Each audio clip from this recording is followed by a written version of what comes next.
कहानी की शुरुआत होती है और हमें 27 साल आगे जहाँ डेरी टाउन में एक मेला लगा हुआ है। इसमें हमें कपल एड्रियन और डॉन को देखते हैं जिन पर कुछ होमोफिक्स की नजर पड़ जाती है। वह इन दोनों का एक ब्रिज तक पीछा करते हैं और दोनों को बहुत मारकर एड्रियन को नीचे नदी में फेंक देते हैं। एड्रियन किनारे पर एक आदमी को खड़ा देख उसकी तरफ तैरने लगता है, लेकिन असल में यह कोई आदमी नहीं बल्कि पेनीवाइज था जो कि डॉन की आंखों के सामने ही एड्रियन को उठाकर खा जाता है। इसके बाद हम माइक को देखते हैं जो कि बड़ा हो गया है। माइक इस क्राइम सीन पर आता है और उसे समझने में देर नहीं लगती कि पेनीवाइज लौट आया है और उसने लोगों का शिकार करना शुरू कर दिया है। लेकिन लूजर्स क्लब में सिर्फ माइक ही है जो कि अभी तक डेरी टाउन में रहता है, तो वह अपने सभी दोस्तों के नंबर निकालकर उन्हें कॉल करने लगता है। सबसे पहले हम देखते हैं बिली को जो कि अब कैलिफोर्निया में एक सक्सेसफुल राइटर है, बल्कि उसकी किताब पर एक मूवी भी बन रही है जिसमें उसकी खुद की वाइफ मैन रोल कर रही थी। लेकिन डायरेक्टर चाहता था कि बिली इस मूवी के लिए एक नई एंडिंग लिखे क्योंकि उसके हर कहानी की एंडिंग काफी बेकार होती है। एडी न्यूयॉर्क में रहता है और एक इंश्योरेंस कंपनी में काम करता है और अभी भी डरपोक है। उसकी भी शादी हो चुकी है और उसकी वाइफ बिल्कुल उसकी माँ जैसी दिखती है और कंट्रोलिंग भी है। स्टैनली एक अकाउंटिंग फॉर्म में काम करता है और उसने भी शादी कर ली है बैन जो कि अब पतला हो गया है और बहुत ज्यादा अमीर आर्किटेक्ट है। रिच जो कि स्टैंड अप कॉमेडियन है और बेवर्ली जो कि एक फैशन डिजाइनर है। उसने काफी अमीर आदमी से शादी की है जो कि उसके बाप की तरह कमीना और अब्यूसिव है। माइक इन सभी को बारी बारी से कॉल करता है और शुरू तो कोई भी माइक को पहचानता भी नहीं है क्योंकि वह सभी अपने बचपन की यादें भुला चुके थे। तो वह उन सभी को जल्द से जल्द देरी में आने को बोलता है। यह सुनकर बिली का हाथ कांपने लगता है। एडी अपनी गाड़ी ठोक देता है, रिच कर देता है और अपने कॉमेडी शो की सारी लाइन भूल जाता है। लेकिन वह गुस्से में दो चार लगाकर वहां से निकल जाती है। लेकिन स्टैनली वापस डेरी में जाने की हिम्मत नहीं कर पा रहा था, पर उन्होंने कसम खाई थी तो वह बात तब में अपनी नस काट कर अपनी जान दे देता है। इसके बाद हमें फ्लैशबैक से पता चलता है कि उस दिन कमीना हेनरी जिंदा बच गया था और वह रिवर में बहकर बाहर आ जाता है। इसके बाद हेनरी को अरेस्ट कर लिया गया था अपने ही फादर का मर्डर करने के लिए और अब वह 27 सालों से एक जेल में पागल खाने में बंद है। बट क्योंकि अब पेनीवाइज वापस आ गया है तो वह फिर से हेनरी का दिमाग खराब करने लगता है। हेनरी को अपने बेड के नीचे एक लाल बलून मिलता है जिसे फोड़ने पर पीछे से हेनरी का दोस्त पैट्रिक जो भी निकलता है जो कि पिछले पार्ट में मारा गया था और ये एनरिक उसका चाकू लौटा देता है। उसी शाम को सभी लूजर्स डेरी के सबसे बढ़िया चाइनीज रेस्टोरेंट में मिलते हैं। शुरू में तो सभी काफी ऑफवर्ड होते हैं लेकिन जल्दी वह बिल्कुल पहले जैसे पक्के दोस्त बन जाते हैं और एक दूसरे के साथ मजाक मस्ती करते हैं। अब माइक रिवील करता है कि जो लोग भी डेरी टाउन को छोड़कर जाते हैं उनकी यहाँ से जुड़ी हुई यादें मिटने लगती हैं। इसलिए माइक को छोड़कर बाकी सभी को अपना बचपन याद नहीं है, पर डेरी वापस आने से उनकी यादें भी वापस लौट रही थी। जैसे बिली तो ये भी भूल गया था कि वह हकलाता है। खैर फिर माइक इन सभी को पहली बार इससे जुड़ी सारी बातें याद दिलाता है और यह भी कि वह वापस लौट आया है और उसे मारने के लिए ही माइक ने इन सबको इस टाउन में बुलाया है क्योंकि उन्होंने कसम खाई थी। पहली बार इसका नाम सुनकर सभी बहुत डर जाते हैं और ये भी नोटिस करते हैं कि स्टैनली अभी तक नहीं आया है। इसके बाद इनकी फॉर्च्यून कि इसमें से लाइंस के बदले वर्ड्स निकलते हैं जिन्हें जोड़ने पर इन्हें पता चलता है कि स्टैनली मर चुका है और इसके बाद ये किसी अजीबोगरीब मॉन्स्टर्स में बदलने लगती है जिससे सब और ज्यादा डर जाते हैं। लेकिन ये सारी चीजें बस इन्हें ही दिख रही थी। यहाँ से जाते हुए एक बच्चे पर भी बहुत चिल्ला देता है जो कि बस उसके कॉमेडी शो का फैन था। वे स्टैनली के घर पर कॉल करती है और उन्हें ये कंफर्म होता है कि स्टैनली सच में मर चुका है और यह जानकर सभी की इतनी ज्यादा फट जाती है कि वह टाउन छोड़कर जाने लगते हैं क्योंकि इस टाउन के बाहर उन्हें कोई खतरा नहीं है और इस टाउन के लोगों के मरने से उन्हें घंटा फर्क नहीं पड़ता। सिर्फ बिली था जो कि माइक की बात सुनने के लिए तैयार हो जाता है। इधर डेरी में दूसरी तरफ हम एक छोटी बच्ची विक्की को देखते हैं जो कि एक जुगनू का पीछा करती हुई अंधेरी जगह में आ जाती है जहाँ उसे पेनीवाइज दिखाई देता है। शुरू में वह उससे डर के वहाँ से भागने लगती है लेकिन पेनीवाइज कहता है कि पेनीवाइज अपनी चिकनी चमड़ी में फंसा लेता है और उसके करीब आते ही उसे खा जाता है। इसके बाद हम पागल खाने को देखते हैं जहाँ हेनरी उस चाकू की मदद से कुछ लोगों को मारकर फरार हो जाता है। इधर माइक बिली को अपने घर लाता है जो कि एक लाइब्रेरी है। माइक बिली को एक साइड इफेक्ट दिखाता है जो उसने कहीं से चुराया था। तो बेसिकली पेनीवाइज दूसरी दुनिया का एरिया कोई एंटी है जो कि लाखों साल पहले धरती पर गिरा था। यह अपनी मर्जी से कोई भी रूप ले सकता है और हर 27 साल बाद लोगों को डराकर उन्हें खाने के लिए बाहर आता है। उस टाइम नेटिव अमेरिकन ने एक रिचुअल परफॉर्म किया था। पेनीवाइज को इस साइड इफेक्ट में कैद करने के लिए माइक चाहता था कि वह सब भी यह रिचुअल परफॉर्म करे और पेनीवाइज को हमेशा के लिए मार डाले। यह दोनों होटल में जाते हैं जहाँ सब लोग सामान पैक कर भागने की तैयारी में थे। बेवली रिवील करती है कि उसे पहले से ही पता था कि स्टैनली सुसाइड कर लेगा,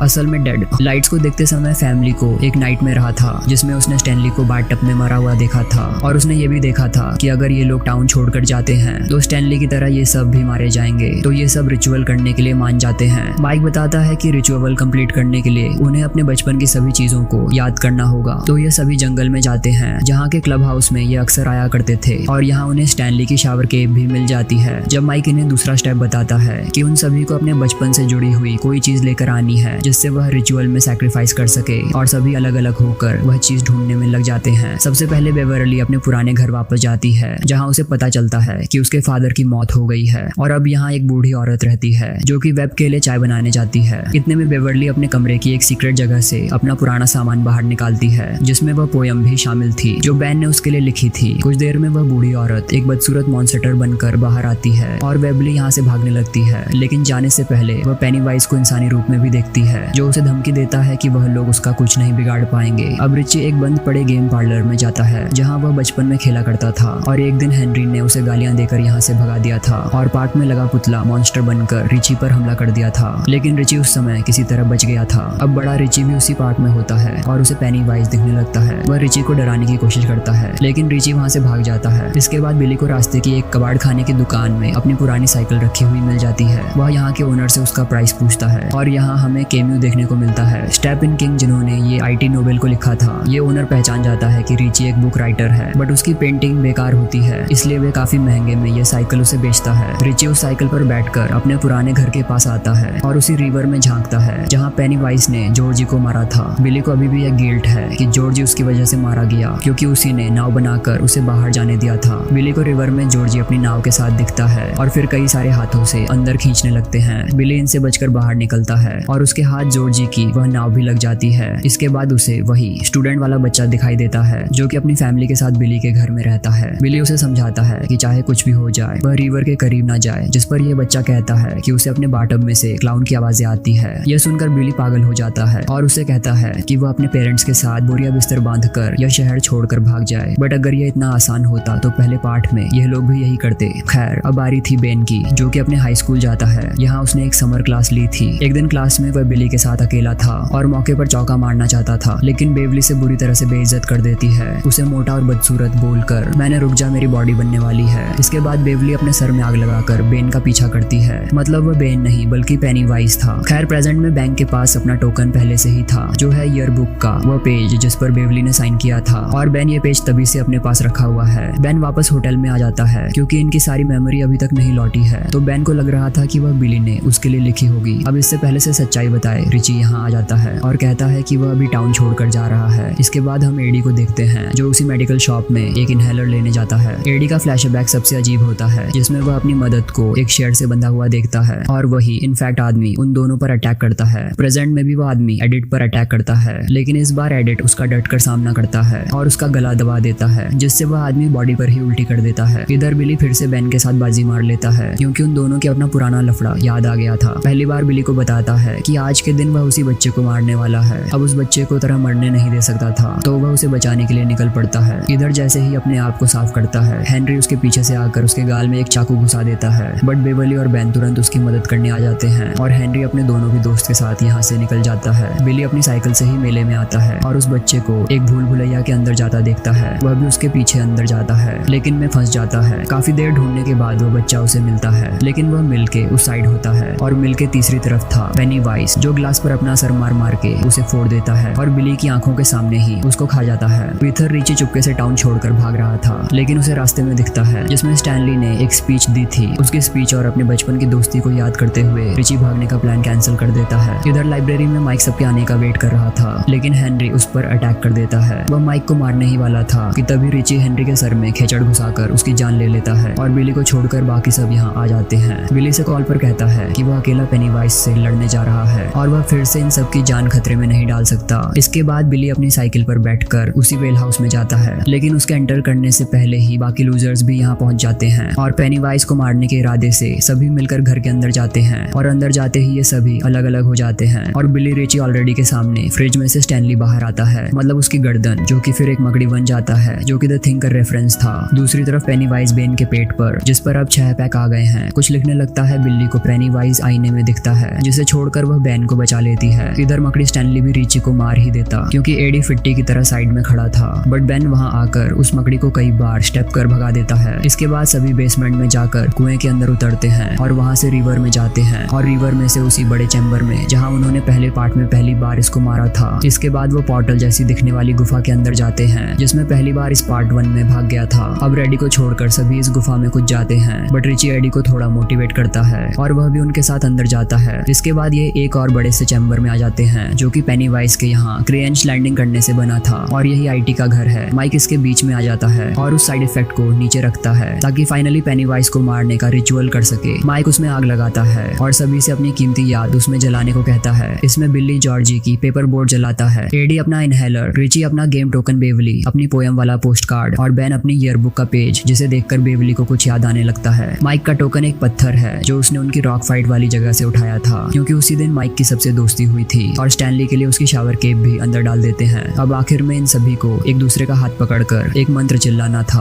और इसके बाद वह तीनों डेड लाइट नीचे की ओर आने लगती है जो कि असल में आईटी का असली रूप है। वह तीनों राइट प्लान के हिसाब से आर्टिफैक्ट में चली जाती है लेकिन माइक उसका ढक्कन बंद नहीं कर पाता और उसमें से एक बड़ा सा लाल बलून फूल कर फट जाता है और फिर उसमें से एक बड़ा सा पेनीवाइज भी निकलता है जो माइक का मजाक उड़ाने लगता है। असल में यह रिचुअल कभी काम किया ही नहीं था। जिन नेटिव अमेरिकन ने इस रिचुअल से आईटी को कैद करने की कोशिश की थी उन सभी को आईटी ने मार डाला था। माइक ने यह बात सभी से छुपाई थी क्योंकि उसे यकीन था कि शायद वह लोग इस रिचुअल में कामयाब हो जाएंगे। खैर अब पहली बार एक बड़ी मकड़ी में बदलकर सभी पर अटैक करने लगता है। इसमें सभी वापस अलग अलग हो जाते हैं और पहली बार फिर से उन सबको अलग अलग तरह से डराता है। बिली को अपना भाई फिर से दिखाई देता है जो उस पर अपनी मौत का इल्जाम लगाता है लेकिन बिली फाइनली अपने गिफ्ट से मुक्ति पा लेता है कि जॉर्जी की मौत में उसकी कोई गलती नहीं थी। वे अपने हाई स्कूल बाथरूम में जाकर आती है जो कि ब्लड से भरने लगता है और वह उसमें डूबने लगती है और बैन अपने क्लब हाउस में जाकर गिरता है जिसमें रेत भरने लगती है जहाँ पर फिर से उसे मोटा और लूजर कहकर चिढ़ाता है। दोनों को एक दूसरे की आवाज आ रही थी तो बेवली वह पोयम बिली को सुनाता है और उसे प्रपोज भी करता है। यह सुनकर फैमिली बाथरूम का दरवाजा तोड़कर क्लब हाउस में आ जाती है और उसे डूबने से बचा लेती है और उसे याद आता है कि वह पोयम बेन नहीं लिखी थी। इधर पेनीवाइज माइक को उठाकर खाने ही वाला था कि तभी रिची उस पर पत्थर फेंकने लगता है बट पेनीवाइज उसे अपनी डेड लाइट दिखाकर हिप्नोटाइज कर देता है। अब एडी अपने हाथ में रखी एक मेटल रॉड पेनीवाइज के मुंह में मार देता है। एडी सोच रहा था कि उसने पेनीवाइज को मार दिया बट तभी पेनीवाइज अपने पंजे को एडी के आर पार कर देता है और उसे दूर फेंक देता है। अब इनकी पूरी तरह से बैंड बज चुकी थी तो माइक तो अपनी साइंस क्लास का एक लेसन याद आता है कि सभी जिंदा चीजों को अपने शेप और साइज के नियम कानून मानने पड़ते हैं। मतलब अगर पेनीवाइज एक मच्छर का रूप ले लेता है तो ये उसे ताली बजाकर भी मार सकते हैं बट दिक्कत ये थी कि अभी तो पहली बार इसने बड़े से मॉन्स्टर का रूप लिया हुआ है तो ये लोग बेचारे पर पेनीवाइज को शुरू कर देते हैं ताकि पेनीवाइज शर्म के मारे ही मर जाए। वह से काफी गंदी गालियां देते हैं जिससे पेनीवाइज पीछे हटने लगता है और इतना डर जाता है कि एक छोटा बच्चा बन जाता है जिससे वह बहुत कमजोर हो जाता है। अब रिची उसके अंदर अपना हाथ घुसाकर उसका दिल बाहर निकाल लेता है और सभी लूजर्स मिलकर उसके हार्ट को मसल देते हैं जिससे फाइनली पेनीवाइज मारा जाता है और उसकी तीनों बत्ती अभी बुझ जाती है। लूजर्स देखते हैं कि एडी की मौत हो गई थी और उन्हें उसकी बॉडी वहीं पर छोड़कर वेयर हाउस से बाहर निकलना पड़ता है क्योंकि यह सारी जगह और घर उसी गुफा में ढह जाती है। इसके बाद लूजर्स उसी तालाब में जाकर छलांग मारते हैं। ऑलरेडी को याद करके रोते हैं। एडी अपना चश्मा भी पानी में गिरा दिया था जिसे खोजते हुए बेन फाइनली बाजी मार लेता है। सभी अपने अपने बचपन को याद करके वापस अपनी अपनी लाइफ में लौट जाते हैं। बिली एक नई बुक लिखता है और इस बार उसे एक हैप्पी एंडिंग देता है। उन सभी को बेन ने लिखा एक लेटर भी रिसीव होता है जो उसने मरने से पहले इन सभी के लिए लिखा था। बेवली अब बेन के साथ रहती है क्योंकि वह पतला भी है और वह अमीर भी और माइक भी अब खुशी खुशी डेरी टाउन छोड़ देता है क्योंकि अब यहाँ और कोई नहीं मरने वाला और ये मूवी यहीं पर एंड हो जाता। तो दोस्तों आपको ये मूवी कैसी लगी कमेंट करके जरूर बताएं मुझे।